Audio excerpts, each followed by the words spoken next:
Are we recording? Hello. Okay. Right. Welcome back, everyone. This is another episode of Daily Footy and Other Sports and of course with yours truly, Taz, and Sean, who's now got a pose ready to go. Okay, we've got a couple of topics to discuss today. A lot of things. Yeah. I mean, we had the YouTube equivalent of a pitch invader yesterday, didn't we? So He's making the movie, so hopefully it will stay like that. Okay. Well, I'm trusting you on that. If it happens again, you're banned. But we have to start off with some very sad news actually. I mean, I was aware of this yesterday, but it was confirmed, I guess, today by BBC that sadly Peter Whittingham, formerly of Cardiff City, sadly passed away in hospital after being there for a good week. He had quite a tragic fall, I think. He fell over, didn't he, in a pub last week, causing injuries that he just couldn't recover from. So obviously my heart. I believe they landed on his head as well, unfortunately. Yeah, it was just the landing that got him. So, and obviously I've got some connection to Cardiff, having gone to uni there, and he was playing in Cardiff while I was there. So thoughts are with his family, and I know Cardiff City have given a heartfelt message as well. I think it's on BBC as well as other platforms. So my heart goes out to him and his family. So it's a difficult time. He was only 35. So I really hope they stay strong and they're okay. But yes, the football world is definitely grieving for sure in regards to this. Absolutely. I mean, I think given the when you lose a footballer, it's particularly sad anyway. When you haven't got any football on to watch or play or anything like that, it sticks out even more. So I'm sure a lot of people are very sad about this. It's you would hope somebody passes because they've just lived a long, fruitful life, but he sadly passed away very young.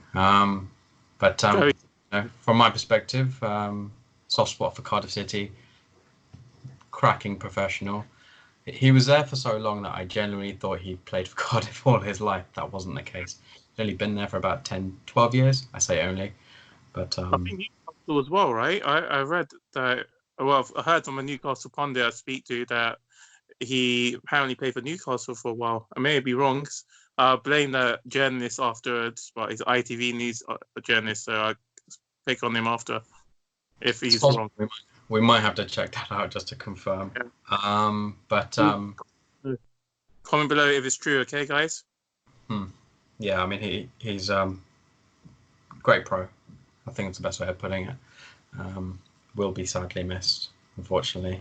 Right, but we are football fans, of course, so we also need to talk about something else that's confirmed, I guess. We're aware that Premier League and I think other leagues were pondering what to do in regards to start dates and resumptions and things like that.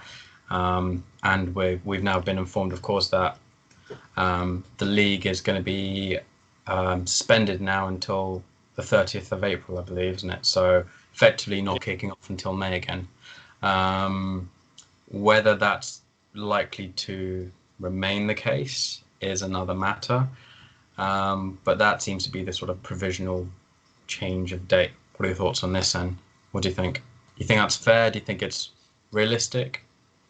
So first of all, the date you mentioned is actually my birthday, so I am hopeful that it would be a great birthday present, that if in the whole theoretically that this virus would go away, that Trump's assumption, which was later denied, is actually true, that they found a way to kill, to tackle coronavirus with this malaria agent, then brilliant. We'll have the football season back. But as you said, it's it's a precautionary measure. They don't want to rush things and to cancel or to delay, because we've got a very sensitive public that can hear any form of information that can where they can react incorrectly, wrong, and cause riots in all forms. If someone was to say they have to cancel the season, it will cause a lot of problems. So they have to go by a precautionary step-by-step measure. They know that it may not happen, but they have to do so just to go see how it goes by step.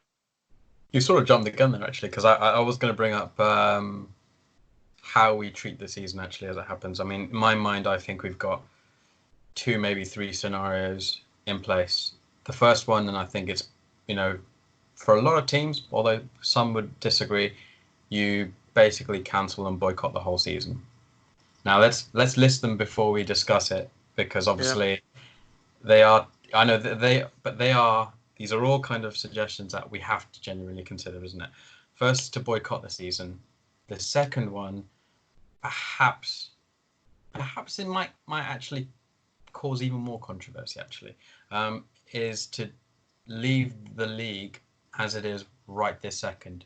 If the situation drags and drags and drags, and we don't get going, and until July or August, you're already on. You've got to the next season. So I mean, would people be keen on finishing off the season and then having a really quick turnaround and starting a new season? That's another thing. But obviously, like I said, the second option is to stop it right now and take the league as it is. And the third one is to wait it out, like I said, and resume the season when you get the opportunity to. Let's address each situation one by one. Good. First and foremost, what are your thoughts on if they ever proposed the cancellation of the season? What do you think? So we've discussed this a lot in our group, Chuck Norris group. So the validity of the whole emphasis of what you're fighting for, I believe, would be done, would be finished if you have the assumption that you can kill off and take away all the hard effort that teams have gone for to even reach this stage. So, like, in particularly in regards to Liverpool and Leeds, West Brom, they worked really hard. Leeds, you can even say more Leeds than anyone after the winter break, because they were fighting for their automatic promotion spot. Now they've secured the first spot, number 1 place, which Bielsa has had bad luck beforehand. So just to say that a team would have to boycott their position, it takes away, what are you fighting for? This team that previously had the chance of winning it, aka Liverpool or Leeds, had that ripped away from them, and it just weakens the position of what you're fighting for. How about you? What do you believe in regards to this? I do agree. I mean, obviously, you heard at the start of yesterday's chat that I am a Man U fan, so the cheeky part of me is thinking, yeah, cancel it, why not? But I've got to put my neutral hat on at the same time, and if you cancel it, it doesn't benefit anyone, but it hampers a lot of teams, and you could argue it's screwed over a number of teams. However, it's I think the only situation we can't deal with is the second one, and which we're going to move on to now. And the reason, the second one is you just leave it. I know other platforms and other newscasts, I think, of news channels have probably been discussing this as well, is to just leave the season as it is if it doesn't look like you're going to be able to finish it, and then just end the season there. Now, exactly. That's the worst one for me, because quite simply, you just can't do that, because Liverpool, without question, deserve to win the league. I think we're all pretty. I hate to say it, but we've got to accept it. They have been the best team. I agree. But Liverpool have not won 38 games. They have not won the league, and they may be, even if they won the next 2 games and confirmed it, they have not completed the season, and that's one factor.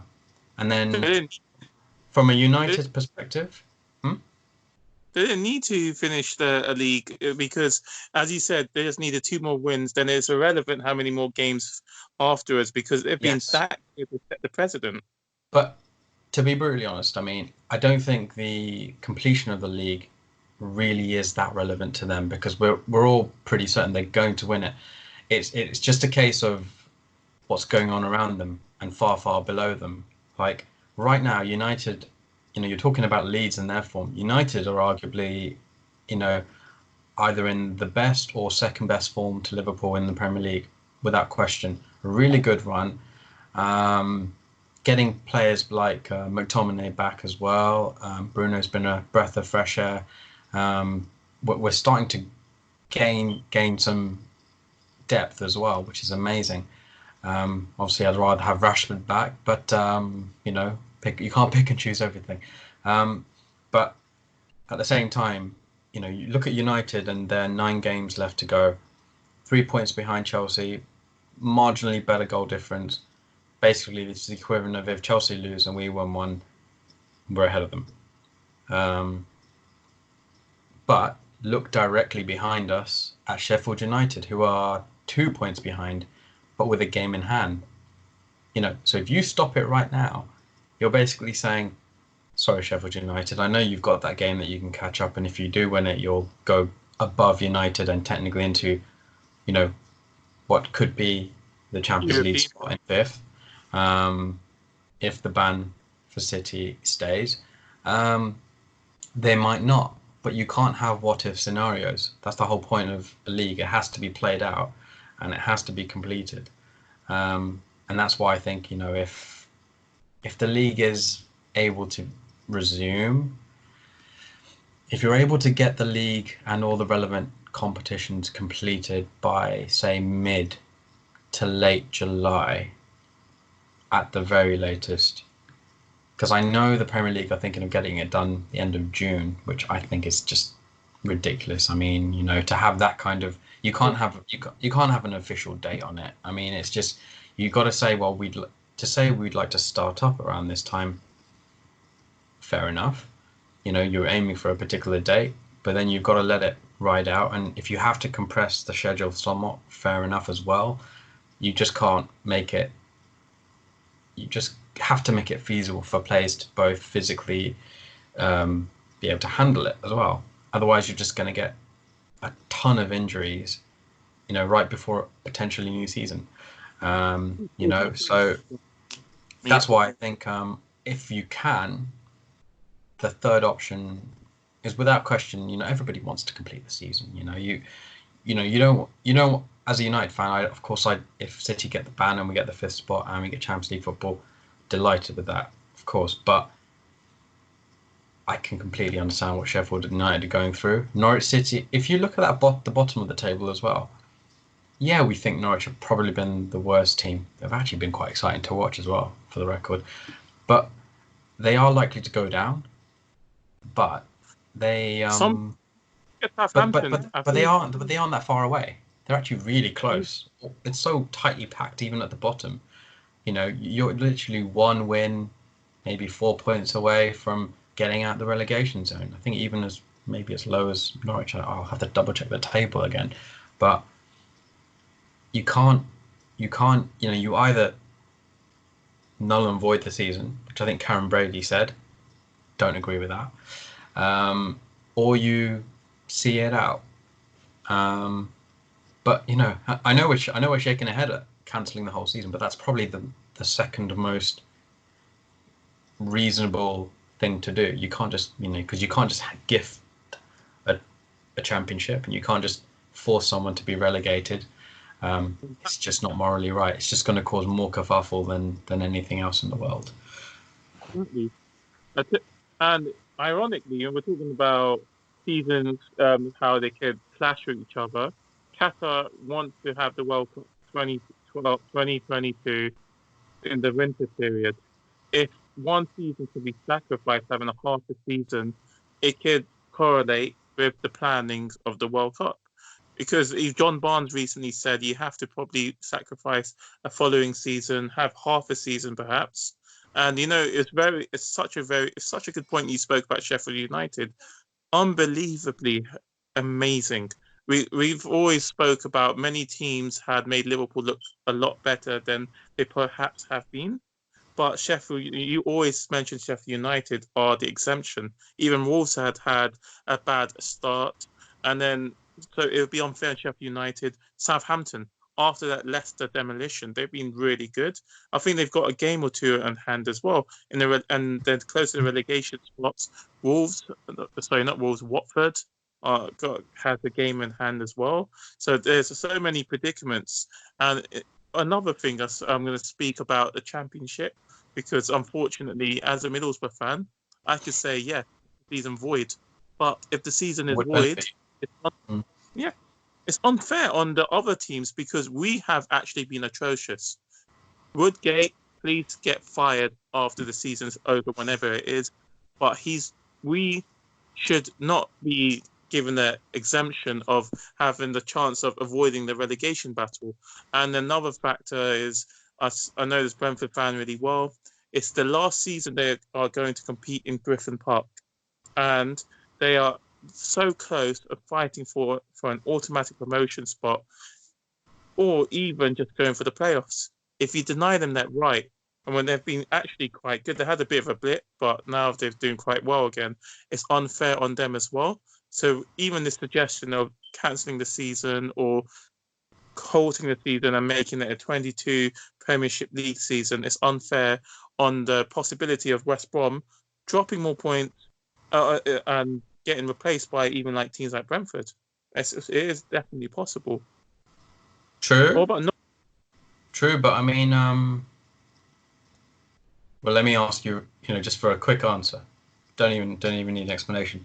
What if the delay basically goes up until August?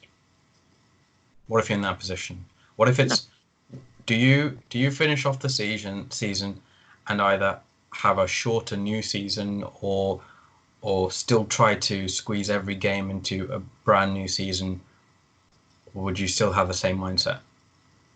Or Well, would you?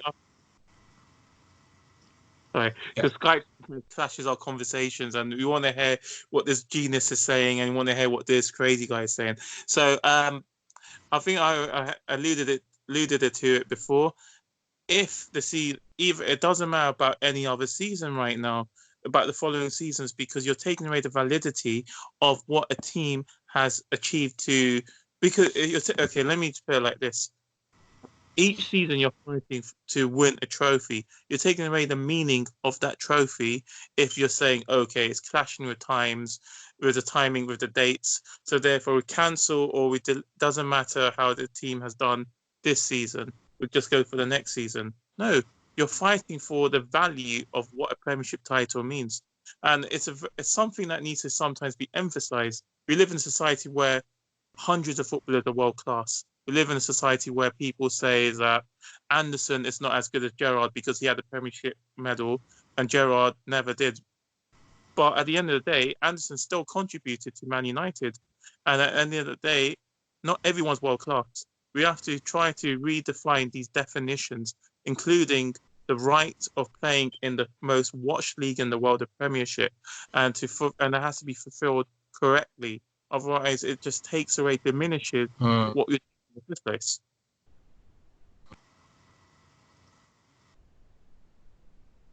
Yeah, I think you got a bit of an iffy signal over there. But I Sorry. think well, I mean, you mentioned Anderson and Gerrard. I think a lot of people are obsessed with having the best players in their team. I think Man City basically just buy a whole squad. I mean, I have very little respect for them, but I think it's very important to have a good mix. If you look at Liverpool's squad, or actually no, if you look at their first team, would I look at that first team and say 11 first class, world class players? No, I I would probably say there are about 5 or 6. Alisson Mm. without question. In defence, Van Dijk. I think Robertson and Trent Alexander-Arnold, if they're not already there, they're very much heading towards there. In the midfield, I think there are good players. I wouldn't go as far as world class. Mm. And I'm sure there's going to be a debate about that. I'll probably get an earful from somebody. Maybe Fabinho at a push. Maybe. I really like their front three, but I think Firmino, who actually I prefer of the front three, um, he falls into the very, very good quality, very good player. Yeah, he's an outstanding. The thing is, he's an outstanding team player. It's exactly why I really like him. I appreciate having a good mix of high quality players, but having team players, people that are really good fits for the team. And that's why I look around the United squad at the moment, and there are a lot of holes in that squad.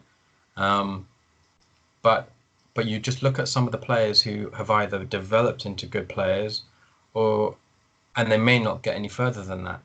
But good isn't bad, you know.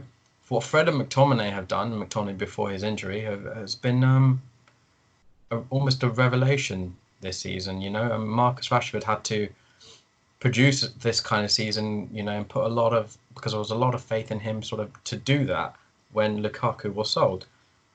Greenwood has well, he's just an incredible finisher, really.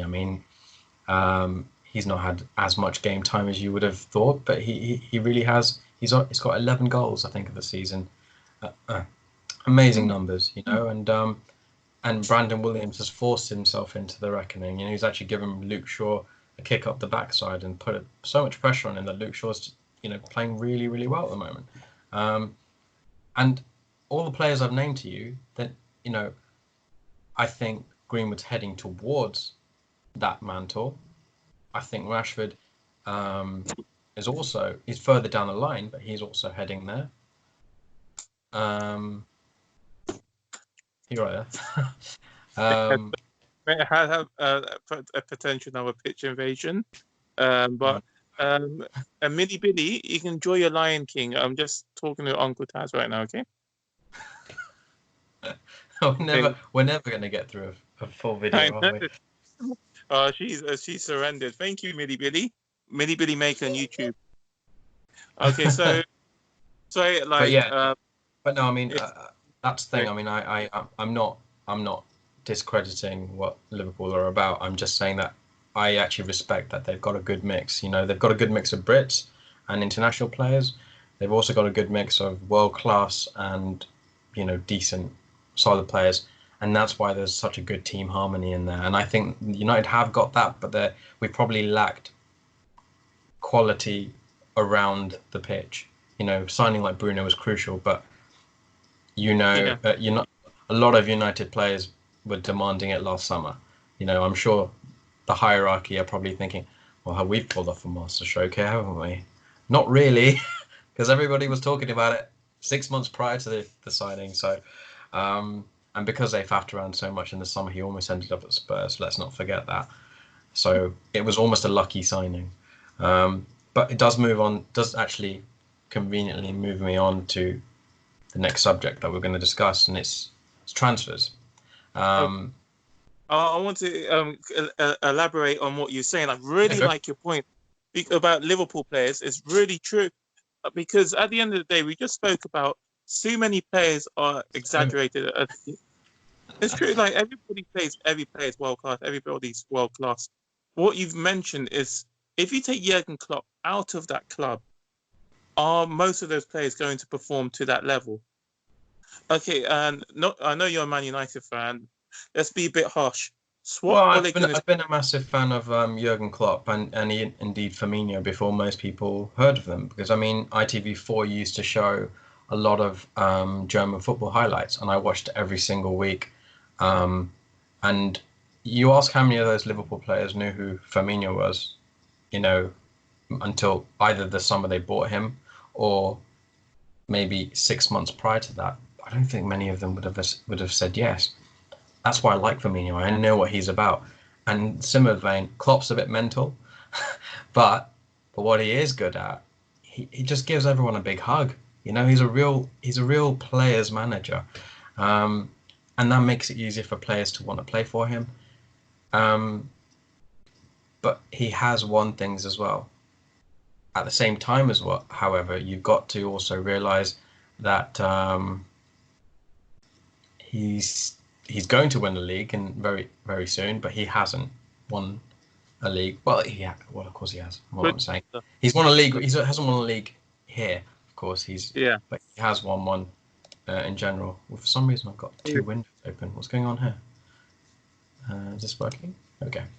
Um, he won twice. Two Bundesliga titles, I believe, yeah, and he's got then two Mainz. Bundesliga titles. But I mean, I think I think he'd almost confirmed people's belief in his quality as a manager. I think when he came here, because he should have won maybe that Champions League final. I think it was at Wembley as well, wasn't it?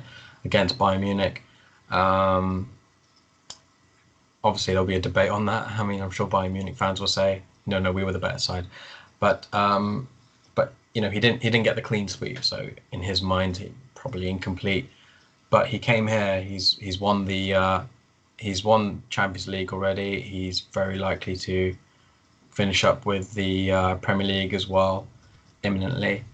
Um, and Probably does deserve it as well. But he's a very, very good manager. I'd like to think he's a better man manager than he is kind of like general manager. But that doesn't mean I'm not saying he's a bad one. I'm just saying I think he's a really, really good player manager. He really knows how to G his team up. He gets on their side. He gives them that big hug, to sort of say, I'm with you, we're in this together, that kind of thing.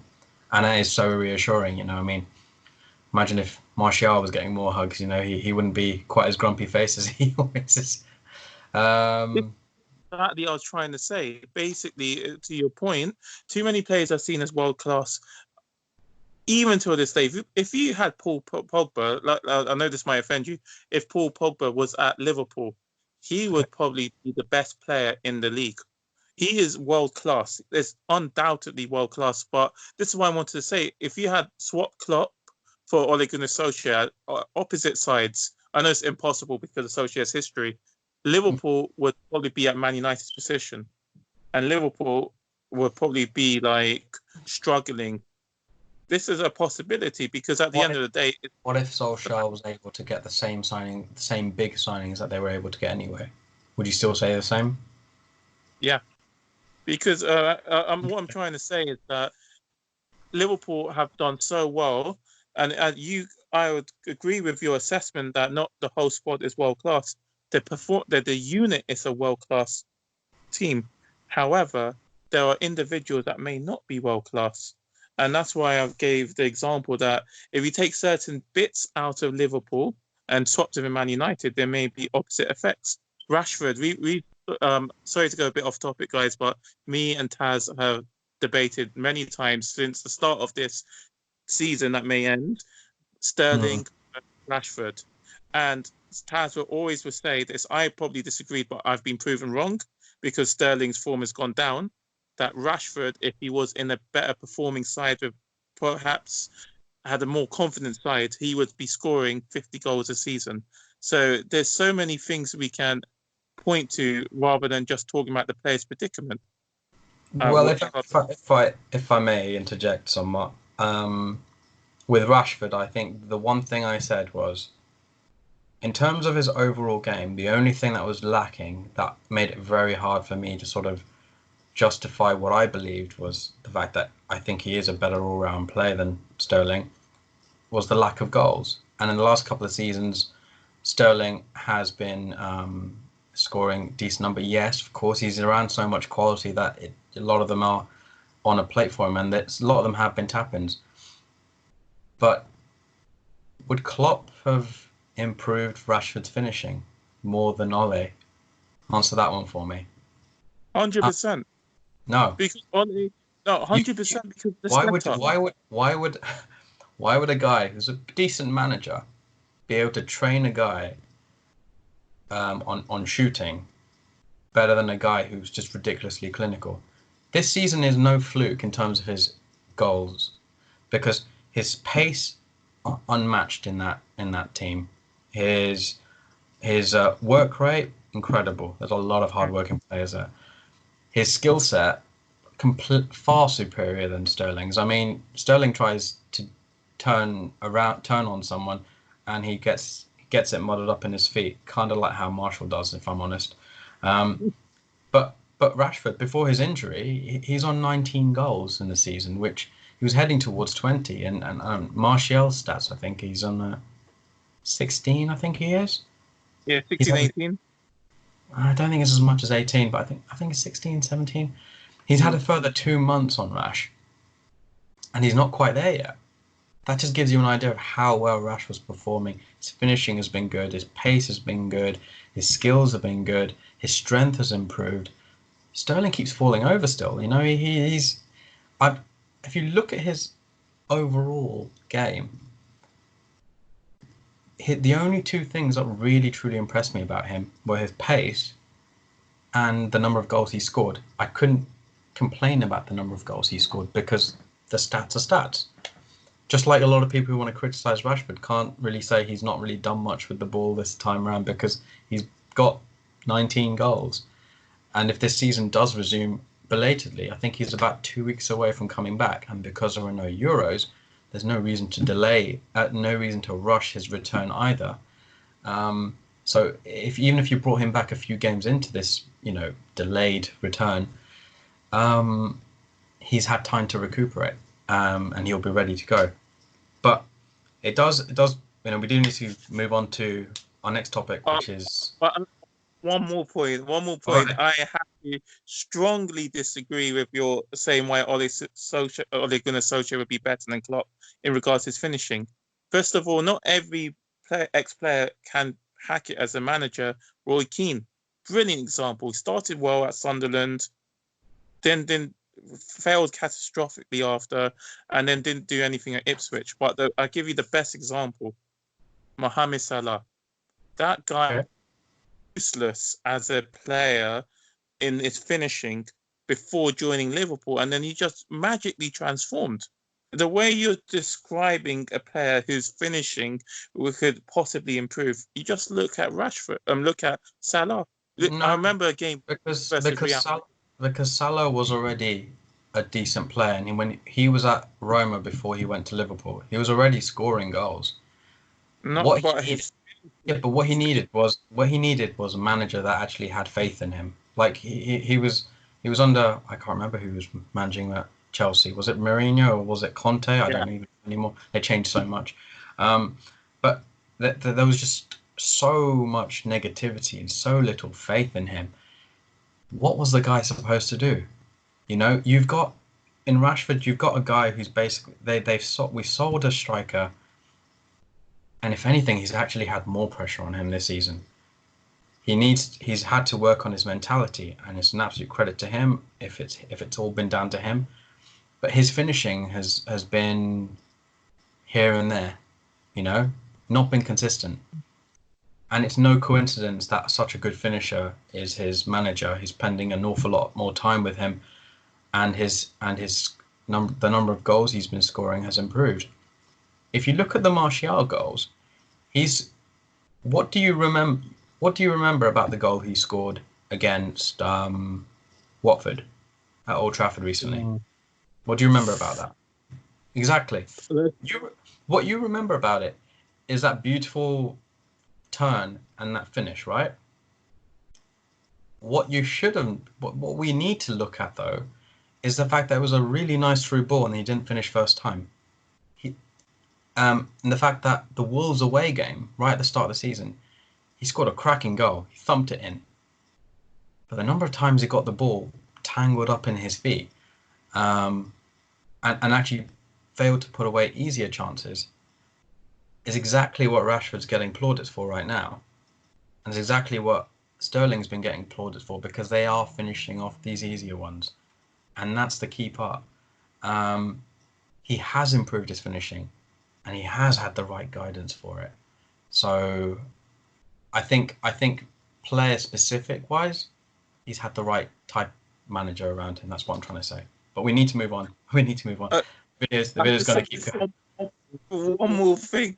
The thing I remembered about Martial's goal is you finally didn't criticize him. It's like, go on. Because I know you love him secretly. That was the thing I remembered. The thing is, if a player basically converts every single opportunity that they have, you can't criticize them at all. If, however, you can see that there are elements of their game that they can improve, it's wrong to just completely dismiss it. You know, like I joke about Igala, for example. I think he's an absolute joy to sort of watch because he loves the club as well, and we've really taken to him as well.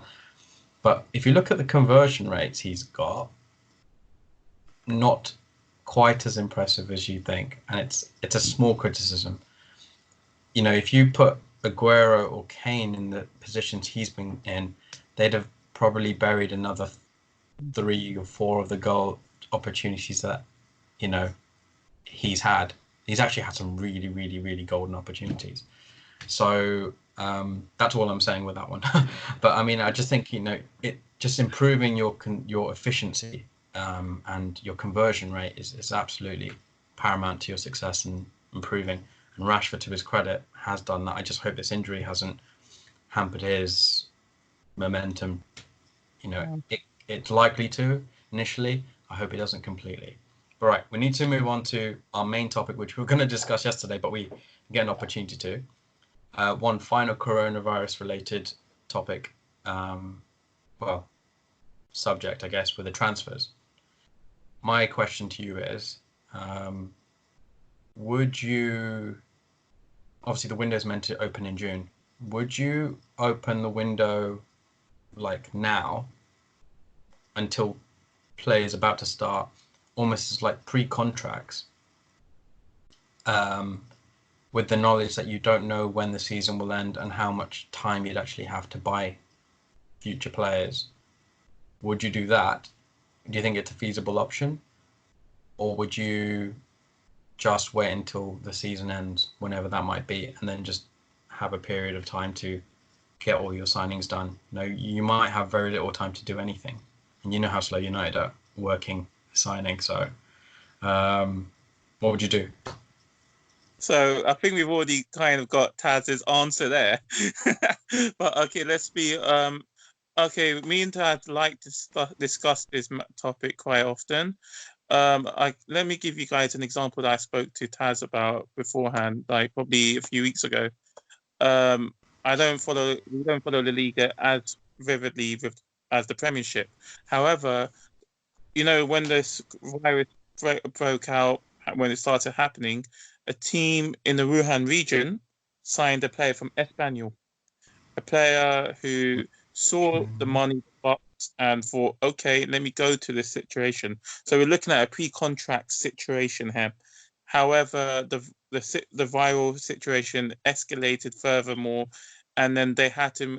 The player is not playing for his club right now, probably getting paid, but he has to stay in Spain right now, where the club is training. The league has been suspended for the whole season. So the point I want to make from that example is that, like we've discussed before, the season, we do not know when it may start again. So we do not know what could be the case with these players. So we can't just exactly rush on to have these players on.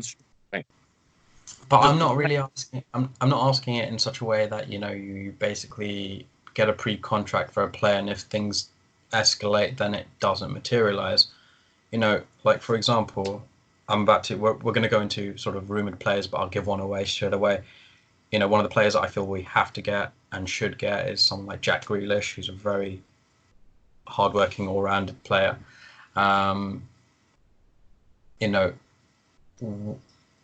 Just because you may start the season later or something like that doesn't necessarily mean you want this player any less.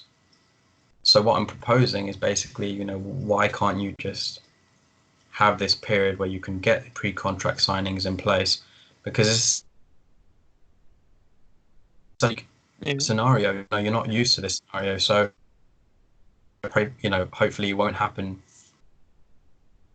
Yeah, that's why want to sort of get these agreements in place, because if you do have to have a quick turnaround, you don't have to worry as much as a selling club about being able to replace players, because if, for example, we cough up 70 mil for Jack Grealish, with the knowledge that if and when the new season starts, he will come to United. We have basically given them plenty of time to find a replacement. Or do you just wait it out until this potential, return leg of the season is over, and then however long they give in between the end of that season and the start of the new one, you use that as a standard transfer window? Which would you pick? So let me give you another example that I just thought about after. You're very good. Is it the Jack Grealish situation? Yeah, there's a lot of probably unofficial negotiations happening. But I'll give you another very good example in the early noughties. Pierluigi Castoraghi, when he joined Chelsea, he contract signing, suffered a horrific injury which basically ended his career. Unfortunately, is a very young player, Jack Grealish, but we do not know what's going to happen. This whole situation, global pandemic we're going through. It's just emphasis of this, that we do not know what's going to happen tomorrow. So if a player, Jack Grealish, comes back, already has signed his pre-contract agreement to join Man United, breaks his leg, and then goes through like what Luke Shaw's gone through, basically another young English player who's never reached his potential, that would be horrific for you guys as well, and for the player. So True, but I mean, I'm asking about it as a sort of logistical, in a sort of like logistically speaking, is it a better way of doing it this time around? I'm not talking generalizing. I'm not talking generally speaking, because generally speaking, this is a risk you always have. So it's no different. Because if you buy a player and then they have a leg break, they're still your player when they come, injured or not, because they've done the medical. They passed that medical, and therefore you've done a pre-contract and you've signed them. I'm just asking, do you think it makes more sense right now to be able to sort of buy players in advance, because you don't know how quick a turnaround there's going to be between the end of this season and the next? and Simple. then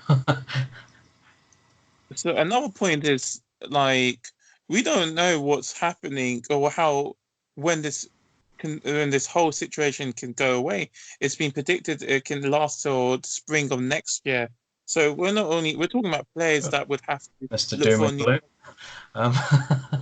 They have to, yeah, but they have to look for a new place to live. If Grealish is going to sign for you guys, which it will happen, we always thought about that's the possibility. He would have to find a place in Manchester. When will he find that potential time to look for a place? It's not that simple that they're just players that can just come onto the pitch randomly. We have to look at the other factors where they have to move families. Yeah, they have to move a lot of they look for house hunting, property Yeah. hunting. Not everyone lives in hotels like Mourinho. So What, there's a lot of other factors. well, you've mentioned the actual accommodation that I was about to mention. Wherever people go, if they've got time to look for a place, great, they'll do it. Generally speaking, most people will probably stay at a hotel while they're on the lookout or on a temporary basis. So I don't think that'll be any different for him. So I was just thinking completely in a kind of, does it make sense to try and sign people now? Because you don't know how much time you'll have in between the end of this season and the start of the next. Um, you seem a little bit confused, to be honest, which one you'd prefer. But Well, but we could, we're not in a situation. but we will basically we can discuss that one loads more, to be honest with you. Right. I mean, we'll quickly finish up on transfer rumours, and then we'll briefly touch on a couple of other sports very, very quickly. But transfer rumours, I guess from my perspective, you know, you're obviously a Borough fan, but you keep an eye on what's going on in the Premier League and, of course, United as well. From my perspective, you know, we've been crying out for a right winger. Sancho's obviously the big name there. We need a striker. Who we get is another question. I'm actually, and we've had an interesting discussion about this. I can't help but sort of think, well, if you're not going to completely prioritize a striker signing, it wouldn't be the worst idea in the world to pay 15 million for Rogallo. Brave, I know. I think there's a lot of people who are literally down the middle with that one. A lot of people think younger striker, more established, makes sense. For me, a guy you don't have to actually ask to sort of work his socks off because he's going to pour everything into the club, guaranteed. Guy that's already scored a couple of goals, endeared himself to the fans. Fans love him. Really hard worker, great professional, and he's ticking an awful lot of boxes. And if he continues the same way, I don't think it's a bad idea. Ideally, you'd like someone like Timo Werner. I've heard Lautaro Martinez being mentioned as well. He's a decent player. Anyone but Dembele, purely because 83 million for that guy. That's crazy. Yeah. I think if it was 40 or 50 as a second option, second choice striker, fine. Not double that, never, not in a million years. But yeah, of course, I've obviously touched on another midfielder we need to get, which is Jack Grealish. But that also touches on outgoings as well, and that's basically my way of saying I think we might need to shake hands and say goodbye to Paul Pogba, world class though he is. I just think there's way too much in the way of issues with him not saying anything when his loudmouth agent Raiola keeps on chatting away and causing problems. Exactly. Of course, he's the agent of Erling Braut Haaland as well, who's gone to Dortmund. Causing more trouble. Perhaps another reason we didn't. I think maybe another reason we didn't actually end up getting him to begin with. Exactly. He wants a lot of moolah. Sean isn't meditating. He's just trying to say he wants a lot of money. But no, I mean, I think for that very simple reason, you sell Pogba, pretend like this didn't all happen. He's probably worth 80 to 100 million. Some might say 120. For me, that's like a straight swap for Sancho. Straight. If Dembele is worth 83 million, then Pogba is worth 183 million. Come on. Yeah, well, no, I'm just thing is the Dembele one's not realistic, whereas the Pogba one's a little bit more realistic, is what I'm saying. If he goes around the circa 100, that's reasonable, and you'd probably be able to get Sancho for similar kind of price. And then, of course, you can get Grealish. That will probably have to come out of your own pocket, unless, and I'm going to throw one more bombshell in the mix, unless you let David De Gea go. And I know he's an absolute quality player, but his mistakes have started to become a little bit too frequent for my liking. Yeah. When he's got 7 critical errors, I think, this season, which is the same as a guy who was known for having those kind of mistakes in Pickford, that's not good. And it's not the first time this happened. It's literally been the last couple of seasons that he hasn't actually won it. Luke Shaw won Player of the Year last year in a very kind of average performing United side. Prior to that was Ander Herrera in an okay-ish United side. Prior to that, it was pretty much the De Gea show, wasn't it? So, I mean, it just gives you an idea of how long he's actually performed at such a high level when the rest of the guys were not. He will go with everybody's blessings. Simple as that. But I think if you're able to sell De Gea for about 60 to 70 million, for example, that will automatically actually account for whatever you'd pay for Grealish. And the reason you don't just get rid of De Gea, of course, I'm not just saying that for the sake of it, because somebody else on loan, Dean Henderson, has been outstanding this season. For me, number 1 pick for England, but I wouldn't be against Nick Pope for the record. I think Pope's been brilliant as well. But I think Henderson's more than merited it. I seen an interview with him a couple of months ago where he's literally just saying, if I make one senior appearance for United in the coming years or so, I've been a failure. But if I leave United, or if I end my career at United having made 500 meaningful appearances, then I would feel I've had a successful career. He doesn't want to go anywhere else. And if I bite my words when I say that, then, well, I'm an idiot. But I don't think he wants to go anywhere else. I think he loves United. Like, people like Rashford, him, even Jesse Lingard, who probably should go now. These guys do love United. They're homegrown pretty much. But yeah, I'd bring in Henderson. I think the Matic deal is interesting because I think it's basically United's way of saying we're going to delay a CDM signing for another year. I think it's maybe them saying we're going to scout out CDM potential signings like Sumare, like Thomas Partey potentially, to be bought the following year. So I don't think they're prioritising that. But what else have I missed? I've missed another position, haven't I? Have I missed any No, others? Striker, right winger, defender. central midfielder. I've dismissed CDM. That's it. Now I know heavily. We've nicknamed the following defender.